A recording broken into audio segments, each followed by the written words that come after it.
continuidade à nossa série Flores em Letras, na qual estamos tratando desse livro de Prado Flores. A Bíblia não é um livro, é uma pessoa. Prado Flores nos propõe que, para aprofundarmos esse relacionamento com a nossa amiga, a Palavra de Deus, nós também procuremos conhecer as suas origens. E aí, eu não sei se todos sabem, mas há algum tempo era muito comum que as pessoas não soubessem a sua data de nascimento. Isso porque elas não eram registradas logo que nasciam. E aí, quando iam ser registradas, elas não lembravam, elas não sabiam dessa data. Elas se apoiavam em alguns fatos para ter uma ideia, para ter uma noção disso. E aí, com a Palavra de Deus acontece exatamente a mesma coisa. Nós não podemos precisar exatamente quando a Palavra de Deus nasceu. Agora, Prado Flores nos fala, né? E aí nós podemos afirmar que que esse nascimento ele se dá em 3 fases. A primeira fase é a fase dos acontecimentos. Vale lembrar que esses acontecimentos, que esses fatos, são fatos reais. Eles não são mitos, eles não são parábolas, eles não são mentiras, eles não são invenções. Mesmo as parábolas, elas apontam para verdades. Então, as histórias, os fatos que a Palavra de Deus relata, são fatos reais. A segunda fase é a fase da tradição oral, e ela acontece praticamente paralelamente aos acontecimentos, porque algo acontecia e aí as pessoas já saíam contando de umas para as outras, de uma geração para outra. Então as gerações mais antigas faziam conhecer as novas gerações aqueles fatos. E os fatos iam se tornando vivos na memória do povo. E foi assim que os fatos se tornaram conhecidos por nós hoje. Porque ao longo da história, ao longo das gerações, eles foram contados. E a terceira fase, que já é uma fase bem posterior a tudo isso, né? Uma fase que já é um pouco mais possível a gente precisar, que é a tradição escrita. Na verdade, a tradição escrita ela só foi possível quando algumas circunstâncias permitiram, quando algumas até circunstâncias sociais, políticas permitiram que isso acontecesse.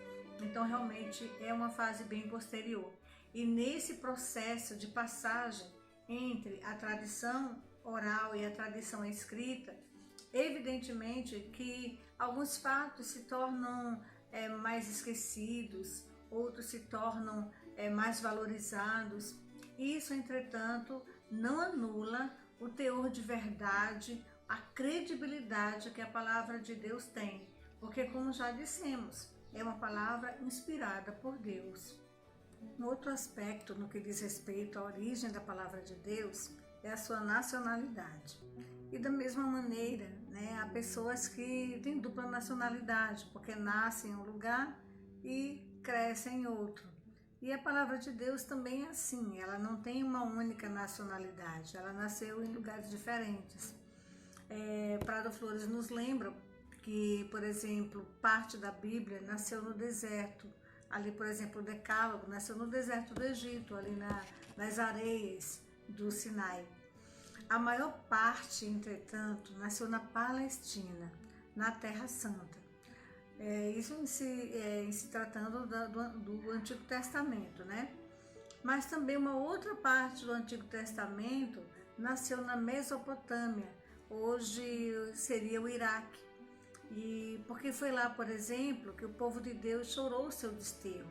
Então a gente vai ter algumas passagens bíblicas que fazem referência àquele momento e a gente sabe, portanto, que foi ali que nasceram. Quanto ao Novo Testamento, ele já nasceu no Oriente. Por exemplo, uma boa parte do Novo Testamento nasceu na Grécia e agora foi somente em Roma que a Palavra de Deus se torna de fato escritura. Como eu já falei antes, muitos fatos nessa passagem se perdem, né? Inclusive se da tradição oral para a tradição escrita. A gente tem aí fatos que se perdem, a gente tem um filtro a gente poderia dizer também que entre a tradição e até que a Bíblia fosse de fato, se tornasse escritura, que esse aí já é um processo que envolve um outro filtro. Os fatos já passam por um outro filtro. Também vale a pena dizer que tudo que aconteceu não está escrito, né? Nem tudo que aconteceu foi escrito. Como eu já falei, alguns fatos se perderam ao longo do tempo. Então, e a própria palavra de Deus nos assegura isso. No último versículo do Evangelho de São João, São João capítulo 21, versículo 21, ele diz assim: se quiséssemos escrevê-las todas, está falando das coisas que aconteceram, tá? Se quiséssemos escrevê-las todas, uma a uma, penso que os livros escritos não caberiam no mundo. Por hoje é só. Até amanhã e que o Senhor nos abençoe.